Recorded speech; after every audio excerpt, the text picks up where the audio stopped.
आज के इस वीडियो में हम लोग देखने जा रहे हैं एक समान गति का ग्राफीय अध्ययन।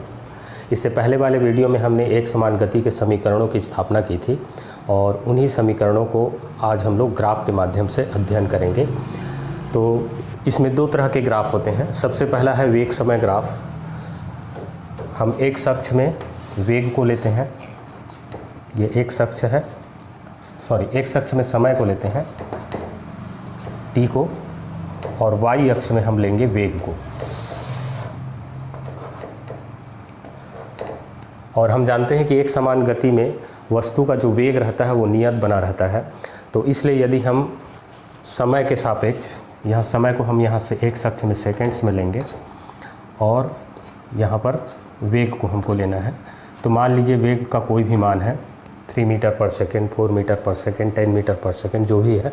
तो यहाँ हम वेग वाले स्केल में पढ़ेंगे। मान लीजिए यहाँ पर वेग भी आता है, तो इस पहले सेकंड में भी वेग भी ही बना रहेगा। दूसरे सेकंड में यदि आप देखते हैं तब भी उसका वेग भी ही बना रहेगा। तीसरे सेकंड में यदि हम देखें तो भी उसका वेग बदलता नहीं है, भी ही बना रहता है। तो इस तरह से सभी समयों पर चूँकि एक समान गति हो रही है तो उसका वेग नियत बना रहता है। तो इसलिए यदि हम इसका ग्राफ खींचेंगे तो यह एक अक्ष के समांतर सरल रेखा प्राप्त होता है। इसका अर्थ ये हुआ कि यदि एक समान गति हो रही है नियत वेग भी से, तो वेग समय ग्राफ एक अक्ष के समांतर एक सरल रेखा होता है। अब प्रश्न उठता है कि इस ग्राफ से हमको क्या जानकारी प्राप्त हो सकती है। तो देखिए, हम कोई भी यहाँ पर को 0 समय ले लेते हैं और इस समय को मान लीजिए हम t समय लेते हैं। ये t सेकंड वाला समय है और ये 0 सेकंड वाला समय है। अब यदि हमको t समय में चली गई दूरी ज्ञात करना है तो ये वाला जो एक अक्ष के समांतर है, ये y अक्ष के समांतर है, इसलिए ये v के बराबर होगा v स्केल में, और ये वाला जो टोटल दूरी होगा ये t के बराबर होगा। अब हम लोग जानते हैं कि t समय में चली गई दूरी, तो t समय में स्थिति xt होता है और 0 समय में स्थिति होता है x0। तो t समय में चली गई दूरी xt माइनस x0 होगा। और यदि हम इस आयत का क्षेत्रफल प्राप्त करें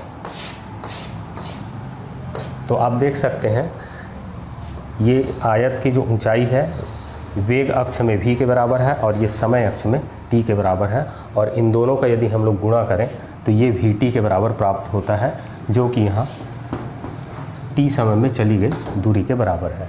तो इस प्रकार से इसका अर्थ ये निकलता है कि t समय में कण द्वारा चली गई दूरी 0 से t के बीच वेग समय ग्राफ और एक अक्ष के बीच घिरे हुए क्षेत्रफल के बराबर होता है। xt minus x0 is equal to vt। तो इस तरह से वेग समय ग्राफ से जो हमको जानकारी मिलती है, किसी भी समय t में चली गई दूरी हम प्राप्त कर सकते हैं उस दिए गए समय और 0 समय के बीच, और वेग समय ग्राफ और एक अक्ष के बीच जो घिरा हुआ आयताकार क्षेत्र होगा, यदि हम उसका क्षेत्रफल निकालें तो वही t समय में चली गई दूरी को बताएगा। तो ये है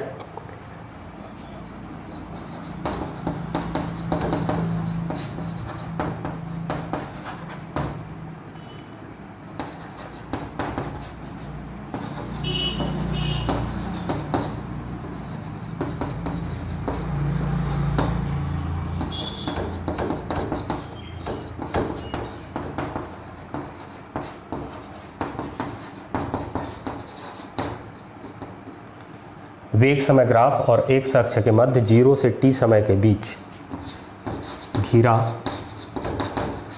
आयताकार क्षेत्रफल t समय में चली गई दूरी को व्यक्त करता है।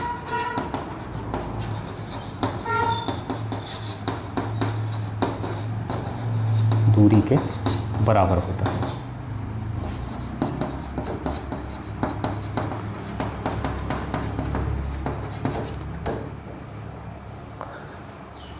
इसी प्रकार हम ये वाले समय को 0 ना ले करके मान लीजिए हम इसको t1 ले लेते हैं और ये वाले समय को t2 ले लेते हैं।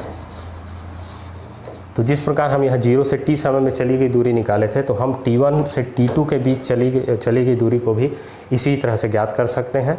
हम t1 से t2 के बीच वेग समय ग्राफ और समय अक्ष के बीच घिरा हुआ क्षेत्रफल को ज्ञात करेंगे, तो वह t1 से t2 समय के बीच चली गई दूरी को व्यक्त करेगा। अब एक समान गति से संबंधित दूसरा ग्राफ होता है स्थिति समय ग्राफ, और इसमें हम लोग एक अक्ष में समय लेंगे और y अक्ष में स्थिति लेंगे। तो एक समान गति के समीकरणों में हमने देखा था कि जो दूसरा समीकरण प्राप्त होता है वो होता है xt = x0 + vt। यहाँ x0 और v नियतांक है, 0 समय पर कण की स्थिति समय के साथ नहीं बदलेगी, और मतलब जो प्रारंभिक स्थिति है वही रहेगी, और ये है किसी भी समय कण का वेग जो कि नियतांक है। तो इस समीकरण में दो चर राशियां हैं, पहला है t और दूसरा है xt, मतलब समय के सापेक्ष स्थिति जो है बदलती है, और दोनों के घात 1 है। अतः ये एक रैखिक समीकरण होगा, मतलब इसका यदि हम ग्राफ खींचे तो एक सरल रेखा प्राप्त होगी। और ये हम देख सकते हैं कि 0 समय पर कण की स्थिति x0 है, तो ये y अक्ष में x0 स्थिति को व्यक्त करता है t = 0 समय पर। तो इस प्रकार से एक सरल रेखा प्राप्त होती है। अब इस ग्राफ से हमको क्या जानकारी मिलती है, इसको समझने के लिए आइए मान लेते हैं कि ये समय t1 है और ये वाला समय t2 है। तो t1 से t2 के बीच कण की स्थिति में परिवर्तन को हम प्राप्त करते हैं। तो t1 समय पर कण की स्थिति मान लेते हैं y अक्ष में xt1 है, और t2 समय में कण की स्थिति ये है xt2। इसको a से सूचित कर देते हैं और इसको बिंदु b से, और यहाँ से a से हम यहाँ पर इस पर लंब डालते हैं, ये मान लेते हैं c। अब इस त्रिभुज को हमको ध्यान से देखना है। ये वाली जो दूरी होगी t2 - t1 के बराबर होगी, t2 - t1 एक अक्ष के अनुदिश। ये AC जो दूरी होगी t2 से t1 को यदि हम माइनस करेंगे तो ये दूरी मिल जाएगा। उसी प्रकार y अक्ष के अनुदिश ये वाला जो लंबाई होगा x2 - x1 के बराबर होगा, xt2 - xt1 के बराबर होगा।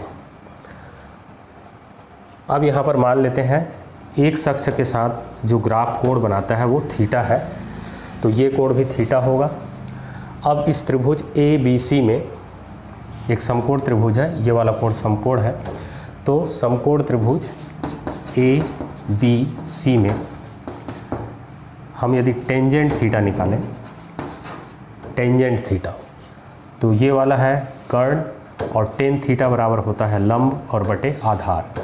तो लंब की लंबाई देख सकते हैं, BC की जो लंबाई है xt2 - xt1 होगा, और AC आधार है, इसकी लंबाई होगी t2 - t1। तो BC डिवाइडेड बाई AC, या हम लिख सकते हैं tangent theta is equal to BC का हो जाता है xt2 - xt1 माइनस xt1, और डिवाइडेड बाय है t2 - t1। अब यदि हम लोग ध्यान से देखें तो ये है स्थिति में परिवर्तन और ये है बटे लिया गया समय, और स्थिति में परिवर्तन बटे समय कण के वेग के बराबर होता है। इसका अर्थ ये हुआ कि टेन थीटा v के बराबर होगा, या इसको लिख सकते हैं v = टेन थीटा। तो गणित की भाषा में जब भी किसी सरल रेखा का एक अक्ष से बनाए हुए कण का हम टेंजेंट निकालते हैं तो उसको हम सरल रेखा की प्रवणता कहते हैं, मतलब टेन थीटा इसकी प्रवणता होगी, और यह नियत एक समान गति करने वाले कण का वेग के बराबर होगी।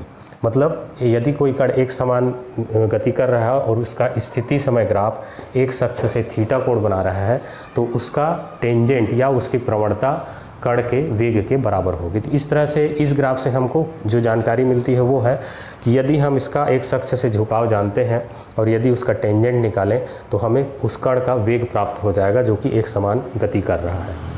तो ये एक महत्वपूर्ण जानकारी है जो इससे हमको प्राप्त होता है। तो पहले ग्राफ से हमको किसी भी समय t में चली गई दूरी प्राप्त होता है वेग समय ग्राफ से, और स्थिति समय ग्राफ से हमको कण के वेग की जानकारी मिलती है। यदि हम स्थिति समय ग्राफ एक अक्ष से जो कोण बना रहा है उसका टेंजेंट निकाल लें तो हमको एक समान गति करने वाले कण का वेग प्राप्त हो जाता है।